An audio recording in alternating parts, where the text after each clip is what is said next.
It was a cold November morning in 2007, and Amy Winehouse was leaving a recording studio in Camden, North London, after an all-night session that had stretched into the dawn.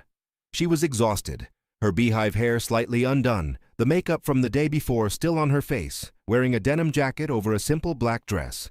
She had her headphones around her neck and a cigarette burning between her fingers, moving through the grey London morning the way she always moved, like someone who existed slightly outside of whatever world everyone else was living in.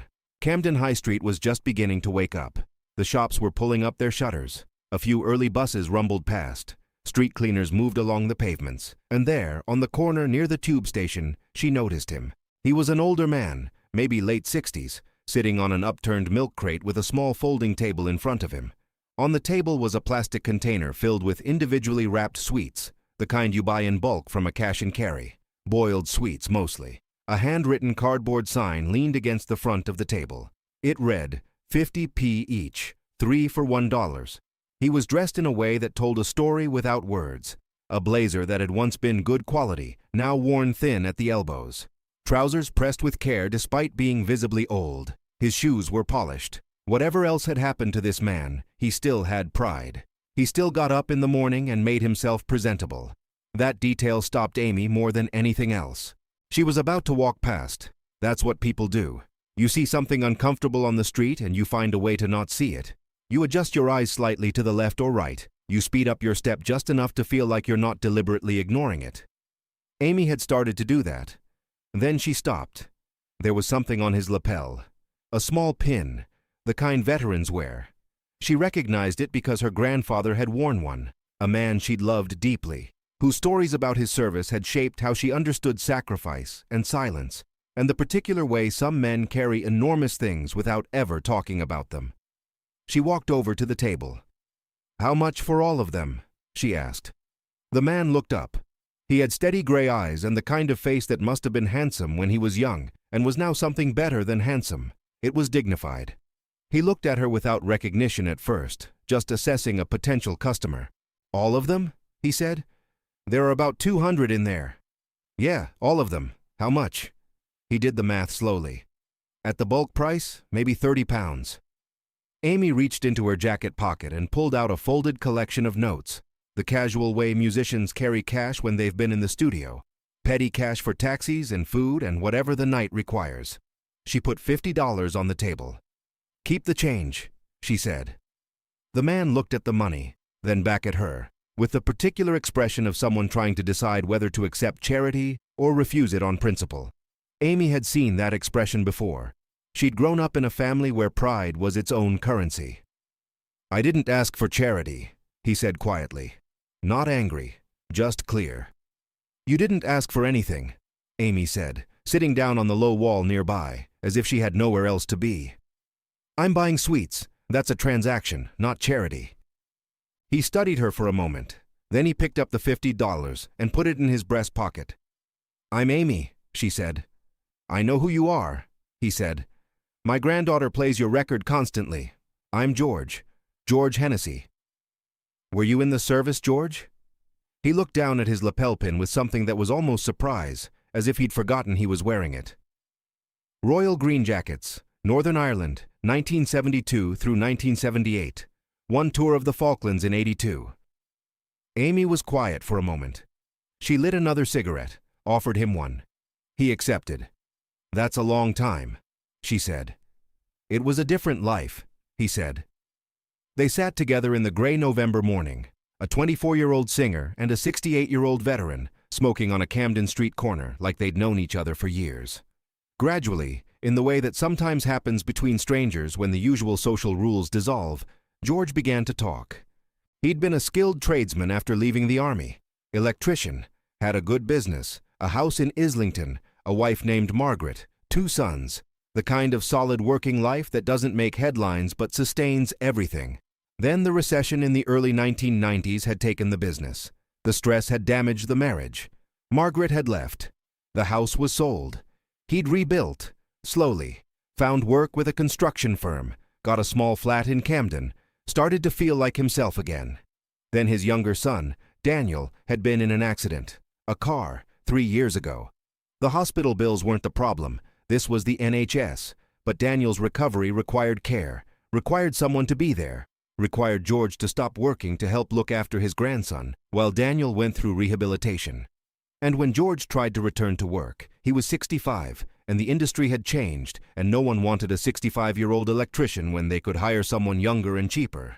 The pension was small. The VA equivalent, what veterans received for service-related conditions, barely covered his rent. So he sold sweets on Camden High Street 3 mornings a week to cover food and utilities. He said this without self-pity. He said it the way a man who has survived actual war describes something hard, with a kind of flat clarity that made it more devastating than any dramatization could. "Do you enjoy it?" Amy asked. "Being out here, I mean." He considered the question seriously. "I like being outside," he said. "I like seeing people. It gets me out of the flat. If I had to sit there all day, it would be worse." He paused. "But no, I don't enjoy this particular thing. I was good at my job. I like doing work that mattered. This doesn't matter." Amy looked at the small table with its plastic container of sweets. She thought about the session she'd just come from, the music they'd been building, the way a song could come from somewhere real and go somewhere real and matter to someone in a way you couldn't predict or plan. She thought about what her grandfather used to say, that the worst thing wasn't hardship. The worst thing was feeling like you'd become invisible. "You served for nearly 15 years, she said. 16, he said. "And now you're sitting on a street corner selling penny sweets because the system didn't hold up its end." George looked at her steadily. "I'm not looking for anyone to be angry on my behalf," he said. "I made my choices." "You made your choices in 1972, Amy said. "You were how old?" 18. "You made choices about what you were willing to give to this country when you were 18 years old. The country was supposed to make choices about taking care of you in return. That's the agreement." She stubbed out her cigarette. "The anger isn't on your behalf. It's just accurate." George said nothing for a long moment. Then he smiled, just slightly. "You're not what I expected," he said. "No one is," said Amy. She reached into her bag and pulled out a small notebook, the kind she used to jot lyrics and ideas, and wrote something down. She tore out the page and handed it to him. It was a phone number and a name, someone called Nick. "Call that number today," she said. "Tell him Amy sent you. He runs a charity that works with veterans in London, housing support, employment support, pension advice. He's the real thing, not just someone collecting donations. He'll actually do something." George looked at the paper. "I know you don't need it," Amy said. "I know you're fine. I know you've been fine through things that would have destroyed most people. I'm not saying you need saving." She paused. "I'm saying you deserve better than this corner, and there are people who can help make that happen. That's different." He folded the paper carefully and put it in his breast pocket, next to the $50. A few people had drifted past during their conversation, some glancing at Amy with recognition and then looking away, respecting the moment, or perhaps not quite believing what they were seeing. One young woman had stopped, noticed who Amy was, and quietly bought 3 sweets for £1 before moving on without making a fuss.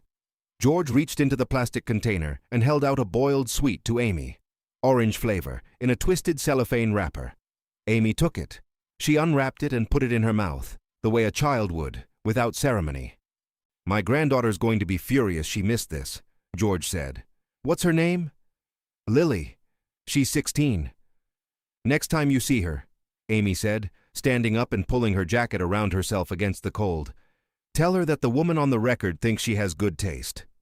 George stood up too, with the careful movement of a man whose body held old memories of hard physical things. He extended his hand. Amy shook it. "Thank you," he said.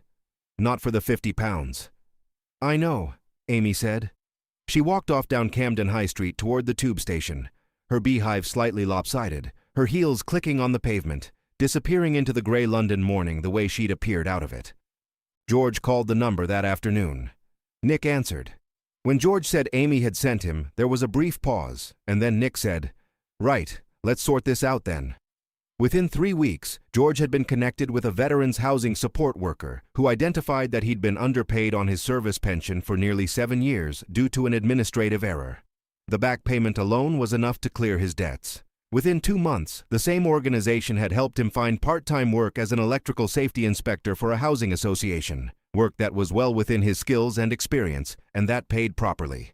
He never sold sweets on Camden High Street again. Lily, his granddaughter, when she found out what had happened on that street corner, made George tell the story 4 times. Each time he told it, he left out different details, and she made him go back and fill them in. She kept the orange sweet wrapper. She said she was going to frame it. George told her that was ridiculous. She framed it anyway. At Christmas that year, George sent a card to the address associated with the charity, asking them to pass it on to Amy if they could. The card said simply, "The orange sweet was very good. Thank you for seeing me. George Hennessy, Royal Green Jackets." Whether Amy ever received the card, no one could say for certain. But people who worked around her during that period remember her talking about a morning in Camden, about a man in a polished blazer selling sweets in the cold, about how sometimes the bravest thing a person can do is just show up and be present in their own life, when their own life has given them every reason not to. She said she thought about him when she was writing. She said something about the way he sat there, upright on a milk crate, shoes polished, blazer pressed, pride intact despite everything, reminded her that dignity isn't something that gets taken from you. It's something you carry. It's a choice you make every morning when you decide whether or not to polish your shoes.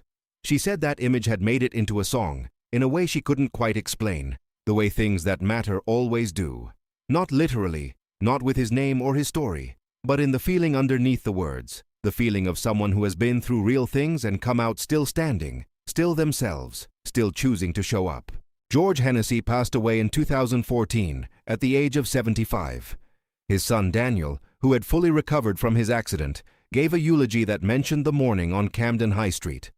He said his father had told him the encounter had shifted something in him, not because a famous person had paid attention to him, but because she had sat down. She hadn't handed him money and walked away. She had sat on a wall in the cold and smoked a cigarette and listened, and that had made him feel like his story was worth hearing. Daniel said his father spent his last years differently, less withdrawn, more willing to talk about the service, about the things he'd carried silently for decades. He joined a veterans group. He made friends. He became, in his final years, someone who helped younger veterans navigate the same systems he'd struggled with, passing on the phone number, passing on the idea that asking for help was not the same as admitting defeat. The plastic container of sweets was never filled again. But George kept it on the shelf in his kitchen until the end, next to a photograph of Margaret from before everything changed, and a small framed square of orange cellophane that Lily had given back to him when she moved out, saying she thought he should have it after all. Some stories don't go viral. Some moments of human kindness don't get filmed or shared or turned into something the internet passes around for a week and then forgets. Some of them just change one life quietly, and that one life changes the people around it. And those people carry something forward that you can't trace back to the source, but that is there nonetheless. Running underneath everything. The way kindness always runs underneath everything when it's the real kind. That's what real strength looks like. Not in stadiums. Not on stages. On a street corner in Camden on a gray November morning when someone sits down next to you and stays long enough to hear your name.